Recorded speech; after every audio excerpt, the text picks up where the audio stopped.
동쪽숲 쉼터입니다. 강릉 하슬라디오 청취자 여러분 안녕하세요. 동쪽숲이에요. 장마가 시작되어 집중호우도 만나고 폭염과 폭우가 동시에 나타나기도 하고 기후변화의 영향이 큰 것 같아요. 게릴라식 폭우와 폭염이 반복되는 것이 지구가 단단히 화가 난 듯 싶네요. 그렇죠. 동쪽숲 쉼터가 1년을 맞이했어요. 오늘은 동쪽숲 쉼터 1주년을 맞이하며로 이야기합니다. 동쪽숲 쉼터는 한 달에 한 번씩 청취자 여러분과 소통을 했죠. 이제 12번을 지냈네요. 13번째예요. 그래서 이번 시간은 12번의 주제와 선정하게 된 사연 등 그 뒷 이야기를 하려고 해요. 아울러 앞의 계획도 말씀드려보고요. 동쪽숲의 윤슬 같은 이야기는 동쪽숲 쉼터가 가져다준 행복이에요. 강릉 하슬라디오 동쪽숲 쉼터 그 13번째 이야기를 시작합니다. 동쪽숲 쉼터는 2023년 7월에 첫 방송을 시작했어요. 당시 오프닝 멘트를 그대로 가져와 봤네요. 새로운 프로그램 동쪽숲 쉼터를 소개합니다. 동쪽숲 쉼터는 우리가 살아가면서 맞닥뜨리는 희, 노, 애, 락 모든 것 중에 다듬고 기르고 나누고 고쳐서 보듬어 간직할 것들을 이야기하는 프로그램이에요. 우리 주변에서 늘 마주하며 가졌던 감성적이고 이성적인 마음을 편안한 쉼터에 앉아 도란도란 이야기하는 것을 컨셉으로 만든 자리네요. 중간에 동쪽숲의 윤슬 같은 이야기라는 코너를 만들어 경험이나 사례를 중심으로 재미를 더할 생각이에요. 윤슬이란 햇빛이나 달빛에 비치어 반짝이는 잔물결을 말하는 순 우리말이죠. 참 예쁘죠? 앞으로 한 달에 한 번 15분 내외로 청취자분들께 재미있는 이야기를 갖고 오려고 해요. 오늘은 그 첫 시간으로 밥상머리 교육을 주제로 이야기합니다. 여기까지예요. 다시 들어보니 목소리가 조금 불안한 것이 그대로 느껴지네요. 사실 쉼터를 진행하면서 전반기에는 목소리가 기복이 있었죠. 성대 폴립이 생겨서 2023년 4월에 제거 수술을 받았기 때문이네요. 이 내용을 2회 치매에 관련된 이야기할 때 말씀드렸었죠. 지금은 그래도 많이 안정되었죠. 들으실 때 혹시나 불편하진 않으신지 모르겠네요. 동쪽숲의 윤슬 같은 이야기는 주제와 연관된 저의 경험을 위주로 하면서 주제와 관련된 사례를 가져오기도 했어요. 본문과는 다르게 독백형의 낭독하는 스타일을 선택했고요.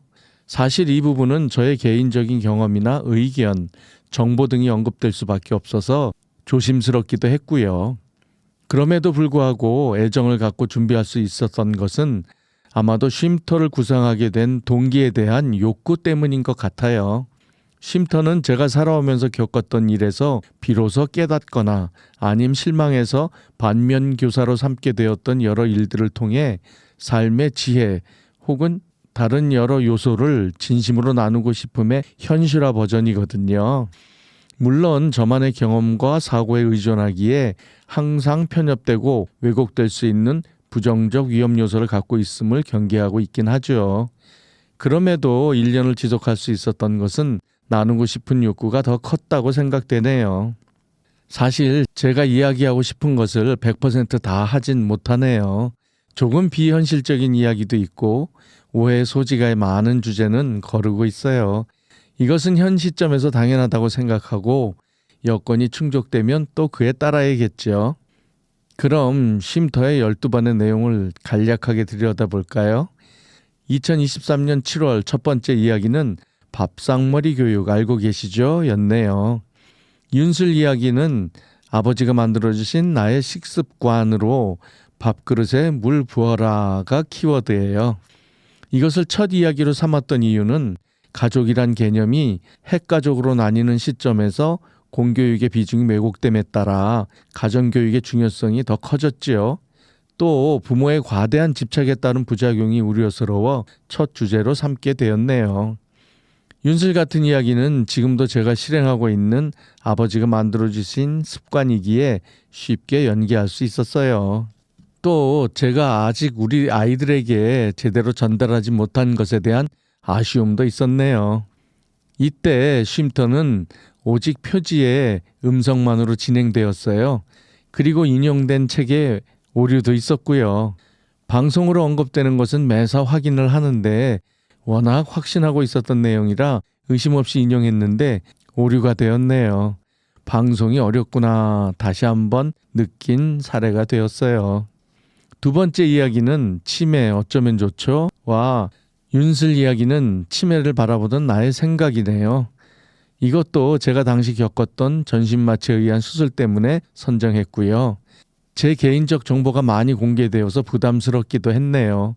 그래도 잘 들어주셔서 정말 감사했습니다.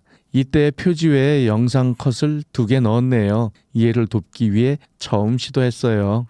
세 번째 이야기는 AI 시대 어떻게 할까요? 와 윤슬 같은 이야기는 챗 GTP와 나눈 대화들이네요. 챗 GTP를 활용하면서 AI 시대가 피부에 와닿는 경험을 한 것이 원인이네요. 쉼터가 새로운 시대에 관련된 정보도 잘 전달하는 것도 한 축이라 생각했기에 시도했어요. 챗 GTP가 얼마나 차기력인지 부작용은 없는지 등을 검토했어요. 결론은 인간 중심, 홍익인간으로 정했네요. 이때 처음으로 쉼터 전체에 연관되는 영상을 넣었어요. 윤슬 같은 이야기도 포함해서요. 더불어 오프닝과 클로징 멘트에도 넣었고 또 자막도 넣었네요. 외형적으로 큰 변화를 주었지요. 네 번째는 부모란 무엇일까요? 윤슬 같은 이야기는 아이스바에 얽힌 아버지와 나예요. 부모란 무엇일까요? 란 물음은 결국 자식과 관계되지요. 부모란 자식이 있어야 성립하는 단어니까요. 윤슬 이야기는 아버지에 대한 어린 날의 기억이네요. 가을을 맞이하면서 가족에 대한 생각을 정리해봤어요. 여기선 강릉 하슬 라디오 프로그램에 대한 안내문도 삽입했고요. 윤슬 같은 이야기의 표지를 처음 삽입했네요. 다섯 번째는 11월 주제로 미세 플라스틱 어쩌죠? 윤슬 같은 이야기는 지구를 위한 우리의 행동, 제로 웨이스트로 얘기했어요. 이때 전달하는 정보의 양이 많아서 처음으로 30분을 넘었네요. 15분을 목표로 시작한 것이 2배가 늘어나서 고심을 했었어요. 환경단체로부터 미세 플라스틱에 대한 홍보 메일을 받은 것이 언급하게 된 동기가 되었네요. 작은 힘이지만 환경보호에 관심을 갖고 실천해야겠어요. 여섯 번째는 쉼터의 취지와는 다르게 식물에 대한 이야기를 다뤘네요. 식물의 재미있는 이야기 첫 번째로 식물의 감각에 대하여로 이야기했어요. 윤슬 같은 이야기는 식물의 숨은 이야기, 금강초롱꽃은 우리의 꽃으로 가슴 시린 이야기를 했죠. 이렇게 갑작스럽게 시도를 하게 된 것은 방송에 대한 버킷리스트에 농업에 대한 이야기가 있었고 또 개인적으로는 관동중학교의 특별활동으로 농업의 역사, 발달사에 대한 강의를 하면서 중학생에게 강의했던 것을 정리해서 알려드려야겠다고 해서 시작되었네요. 식물도 동물처럼 보고 듣고 촉각으로 느낄까라는 주제로 설명을 했고요. 주제가 바뀌어서 쉼터 표지를 식물 이야기에 맞게 바꾸었고요. 제가 그린 그림도 삽입했고요. 윤슬 같은 이야기에서는 특산 식물인 금강초롱꽃에 대해 이야기를 담았네요. 개인적으로는 당시 가슴으로 느꼈던 추억을 되살려보는 따뜻한 시간을 보냈네요. 이어서 7번째는 해를 바꿔서 2024년 1월 식물의 재미있는 이야기 2편으로 식물의 감정과 지각이란 이야기예요. 윤슬 같은 이야기는 식물이 우리에게 들려주는 메시지였고요. 1편에서는 과학적으로 증명된 것을 위주로 다뤘고 2편은 아직 증명되지 않은 이야기예요. 동물엔 감정이 있다는데 식물에도 감정과 정신이 있다라는 다소 황당할 수 있는 얘기죠. 저는 개인적으로 동물과 같다고 생각하는데 청취자 여러분께서는 어떠신지 많이 궁금하네요.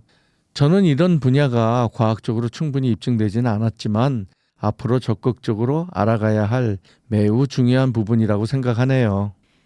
8번째 이야기는 웰 에이징에 대하여였죠. 윤슬 같은 이야기는 너와 나는 이음 동의어, 발음은 다르나 뜻은 같다네요. 나이를 들어가면서 노년을 마주하고 변화되어 가는 것을 알리고 싶었네요. 치매를 직접 겪으면서 변화되어 가는 과정을 자세히 묘사한 치매의 거의 모든 기록을 쓴 웬디 미첼 저자의 심정이 되어보려 했어요. 윤슬 이야기는 제가 겪었던 것을 조금 풀었네요. 9번째는 봄인 3월이에요. 쉼터는 우리나라 농업 어디까지 왔을까로 정했어요. 봄이 시작되면서 농작업이 시작되는 시기라 우리나라 농업에 대해 정리해보고자 시작했어요. 사실 우리가 식량 작업을 이룬 지는 얼마 안 되잖아요. 윤슬 같은 이야기는 농촌진흥청이 전주로 이전하기 전 수원에 있는 곳에 국립농업박물관이 생겨서 다녀왔네요. 더불어 과거 추억을 되돌리며 좋은 시간을 보냈어요. 농업박물관은 정리가 잘 되어서 수원에 가시면 들려보시면 좋을 것 같아요. 타임머신을 타고 그 시절을 여행한 듯 싶어요. 10번째는 초록은 동색 일가로 이야기했네요. 윤슬 같은 이야기는 모두가 아니요 라고 할 때 예 라고 한 사람으로 얘기했어요. 이 이야기는 4월에 국회의원 선거가 있었죠. 그래서 정치권을 포함한 사회 전반에 대한 생각을 해봤어요. 제 생각에는 정치하는 사람들은 재벌같이 돈 욕심을 내면 안 될 것 같아요. 북유럽의 여느 나라들처럼 명예직으로 하는 것이 맞지 않을까요? 윤슬 같은 이야기는 대학생 때 겪었던 이야기예요. 모두가 아니요라고 할 때 예라고 한 사람 덕에 사람과 동물, 식물, 사물과의 관계에서 변화를 겪었네요.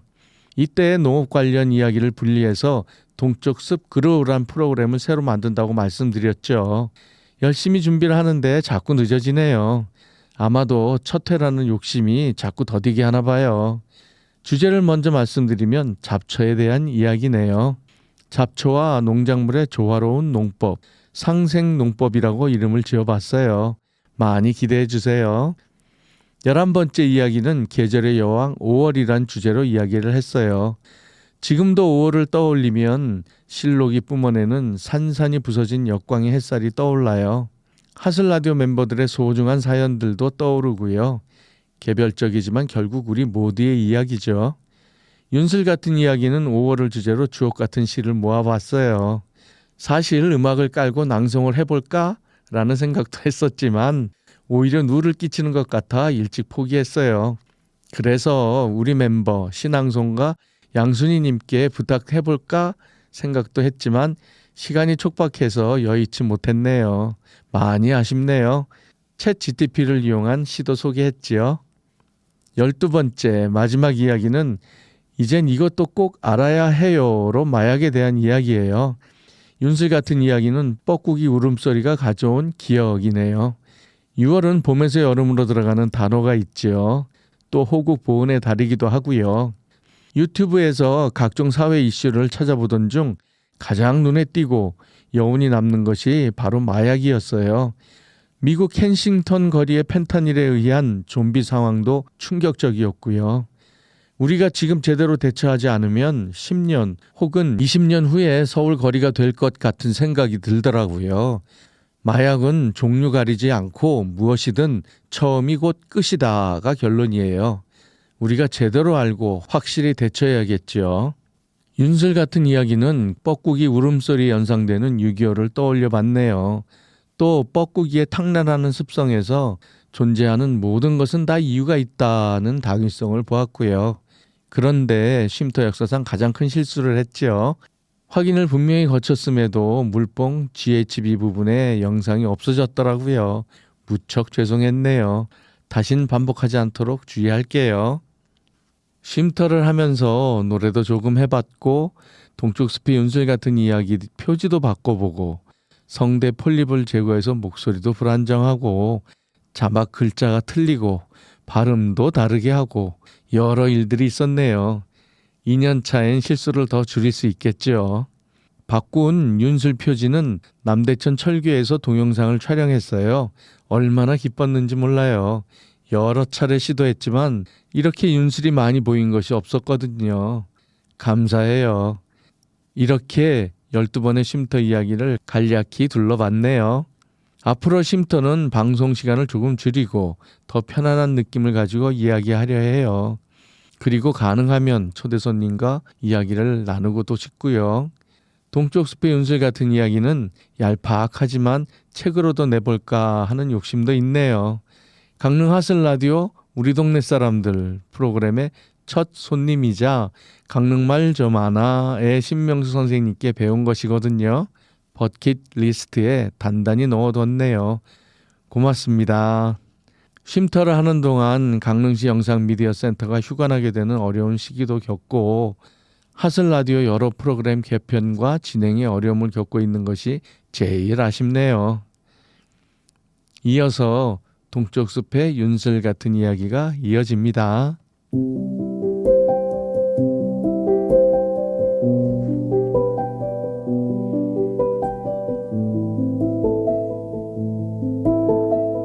동쪽 숲의 윤슬 같은 이야기. 동쪽 숲 쉼터가 가져다준 행복. 동쪽 숲의 윤슬 같은 이야기는 동쪽 숲 쉼터가 가져다준 행복으로 이야기한다. 쉼터가 1주년을 맞이했다. 아, 벌써 그렇게 됐나 라는 생각이 든다. 나이가 든 만큼 시간 가는 속도가 정해진다는데 정말 그런 것 같다.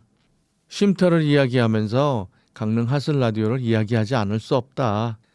2021년 강릉시 영상미디어센터에서 처음 차근차근 배우는 동네 라디오 교육 안내를 보고 일말의 망설임 없이 지원했던 기억이 지금도 생생하다. 강릉시 영상미디어센터를 이하 센터로 줄여 이야기한다.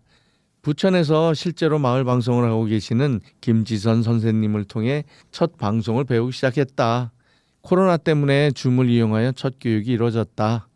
그러나 코로나로 실제 방송기기를 다뤄보는 실습이 여의치 않자 센터에서 동네 라디오 실습 과정을 별도로 만들어 주셨다. 정말 감사했다. 이때 원주에서 맹활약하고 계시는 장수경 선생님을 만나 배웠다. 실제로 대면 수업을 하면서 이때 처음 녹음실에서 헤드폰을 쓰고 내 목소리를 들었을 때 와 하는 소리가 절로 난 기억이 생생하다. 내 목소리가 왜 이렇지? 라는 어색함과 함께 고품질의 소리에 감탄하지 않을 수 없었다. 이때 강릉 하슬 라디오 방송국 이름이 정해졌다. 강릉의 옛 이름 하슬라와 라디오를 이었다. 겹치는 라자를 빼고 만들어진 것이 강릉 하슬 라디오다. 이때 일기 멤버가 정해졌다. 강릉에서 행복한 에비타, 임신애, 행복을 노래하는 시낭송가 양순이, 조항순, 음악으로 행복을 전하는 클라라, 한혜란, 강릉을 사랑하는 동쪽숲, 유동림, 모두 4명이다. 이때 이름을 말하지 않고 닉네임, 애칭을 만드는 것이 좋다는 선생님의 권고에 따라 만들었다. 또 처음 하는 방송은 개별적으로 하는 것보다는 함께 진행하는 과정이 더 유용할 것이라 하셨다. 12월에 교육이 끝나고 정말 바쁘게 대본 작성하고 줌으로 편집회의하고 녹음 일정 잡고 2022년 1월 19일 대망의 첫 방송을 녹음했다. 주제는 설날. 지금 들어보면 어설프기 짝이 없지만 첫 방송 녹음을 끝내곤 정말 행복했다. 센터 선생님의 편집을 거쳐 처음 강릉시 영상미디어센터에 업로드되었다. 이렇게 12월까지 4명의 DJ가 돌아가면서 메인 MC 역할을 하며 공동 진행하였다. 지금도 1년 12번을 공동 진행한 것이 정말 기적 같은 일이라는 생각이 든다. 왜 그렇게 일정을 잡는 것이 힘들던지 그렇게 어려워도 해낸 멤버들이 한없이 자랑스럽다. 6월엔 예총 행사에 생방송으로 참여했다. 고작 5번 방송 녹음하고 바로 생방이라니. 그래서 센터에서 특강을 마련해 주셨다. 원포인트 레슨이다. 마을 방송의 이론과 경험을 겸비한 고영준 선생님께 교육을 받았다. 결론은 아주 잘 끝났다.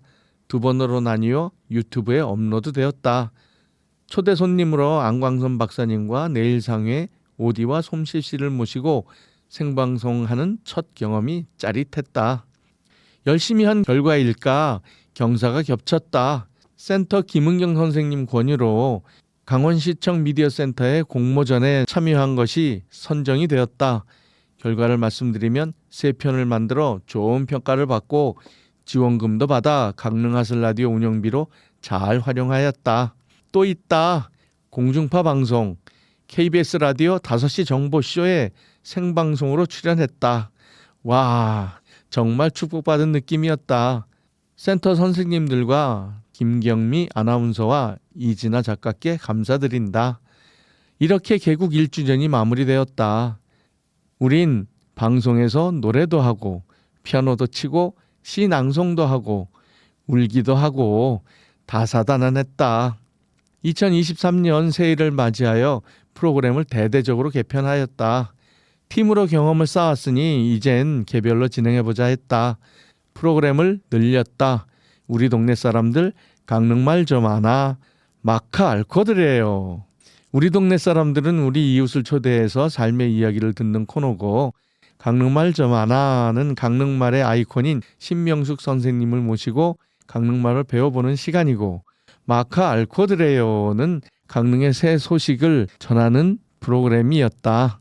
4명이서 각각 3번씩 진행했고 프로그램에 참석해 주신 모든 분들께 진심으로 감사드린다.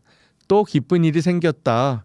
동네 라디오 2기 멤버 DJ 우경이 강릉 거주인께 왜서 강릉? 이란 질문을 드려 강릉에서의 삶과 함께 강릉의 아름다움을 되새겨보는 왜서 강릉이란 프로그램으로 멋지게 합류하였다. 3기 멤버도 있다. DJ 최성아의 육아 강릉, 줄여서 육강, 강릉시에서 아이를 키우는 부모님들과 일상 육아, 실전 육아에 대해 함께 이야기를 나눈 프로그램이다. 겹겹이 경사가 겹쳤다. 2021년에 출연했던 KBS 라디오 5시 정보쇼에 2023년 11월 3일 다시 생방송에 출연했다. 정말 감사하다. 나는 청일점이라 2번 다 참여하는 영광을 누렸다. 더불어 DJ 우경님이 실제로 KBS 5시 정보쇼의 리포터로 발탁되어 지금도 열심히 활동 중이다. 프로그램 이름이 KBS 시사정보 For You로 바뀌었다. 자랑스럽다. 방송 경험이 쌓여가면서 좀 더 나은 보이는 라디오, 생방송 등 고급 기술을 학습하기 위해 센터에서 적극적으로 교육을 잡아주셨다. 영상 관련 편집 등 고영준 선생님께서 애써주셨다. 아울러 지금 실제 프리랜서 아나운서로 맹활약하고 계신 나종희 선생님께 아나운서 수준의 발송법의 이론과 실습 교육을 받았다. 정말 좋은 기회를 만들어주신 영상미디어센터와 고영준 선생님과 나종희 선생님께 진심 감사드린다. 또 있다. 방송 전 유튜버 교육을 배웠던 장혜영 선생님께도 깊은 감사를 드린다. 이런 교육으로 다져진 김에 버킷리스트에 있던 삶에 대한 이야기를 꺼내든 것이 동쪽숲 쉼터다. 그동안 여러 선생님께 알뜰하게 배웠던 것을 잘 다듬어 대본 작성, 녹음과 편집, 영상과 자막 추가, 영상 효과 적용 등 알파에서 오메가까지 전부 다 한다. 이것이 내겐 마냥 쉽지는 않았다. 그럼에도 쉼터가 주는 긍정적 요소들, 예를 들면 이야기하고 싶은 욕구 해소, 서로 나누고 공유하고 싶은 삶의 지혜, 새로운 사람들과의 교류 등이 나를 행복하게 한다. 아직 많이 부족하다고 느끼고 있음에도 나는 행복하다.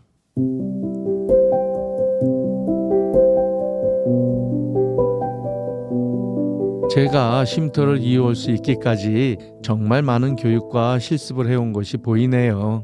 다시 한번 체계적 교육의 장을 마련해준 강릉시 영상미디어센터와 열성으로 가르쳐주신 모든 선생님께 진심으로 감사드려요. 지금 불행히도 센터가 휴관을 하게 되면서 하슬라디오도 많이 위축이 되고 있는 것이 사실이네요. 저의 경우 지금까지 배워온 것을 이어가고 있지만 센터가 휴관하면서 강릉을 알리고 사랑하던 많은 사람들이 그 추진력을 잃고 힘들게 쌓아 올렸던 문화적 역량이 무너지는 듯해서 안타깝기 짝이 없네요. 저만 해도 지금 많이 부족한데도 지금까지 약 4년이란 시간이 필요했어요. 하루빨리 영상미디어센터가 활동을 시작해서 강릉의 문화 역량이 보편화되고 확대되기를 기대합니다. 오늘은 동쪽숲 쉼터 1주년을 맞이하며로 이야기했네요. 이제 쉼터는 삶의 이야기로 쭉 이어나가려고 해요. 청취자 여러분께 재미있고 행복한 시간을 함께 나누는 곳이 되었으면 하네요. 동쪽숲 그루도 재미있고 유익한 농업 이야기로 곧 찾아뵐게요. 장고 끝에 악수라는 말이 생각나네요. 바둑이나 장기를 둘 때 깊이 생각하다가 둔 수가 잘못된 수가 된다는 뜻이죠. 너무 많이 씨르려 하지 말고 편안하게 가야겠죠. 센터에 모여서 즐겁게 이야기를 나누고 함께 만들어가는 강릉 하슬 라디오가 되었으면 하네요. 지금까지 강릉 하슬 라디오 동쪽숲 쉼터였습니다. 감사합니다.